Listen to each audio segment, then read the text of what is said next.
Be thankful for what you have and you'll have many reasons to be happy. A very warm good morning to everyone present here.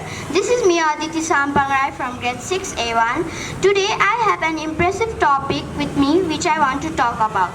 Gratitude, the secret to happiness.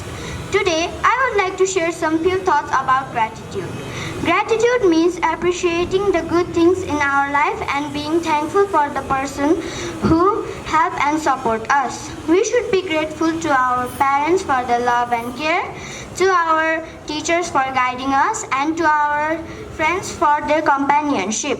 When we think about what we have instead of what we lack, we feel more happier and positive. A simple thank you can brighten up someone's day and strengthen our relationship. Practicing gratitude makes us more kinder, respectful, and content with our life. Remember, gratitude turns what we have into enough and makes every day a little brighter. Thank you, everyone.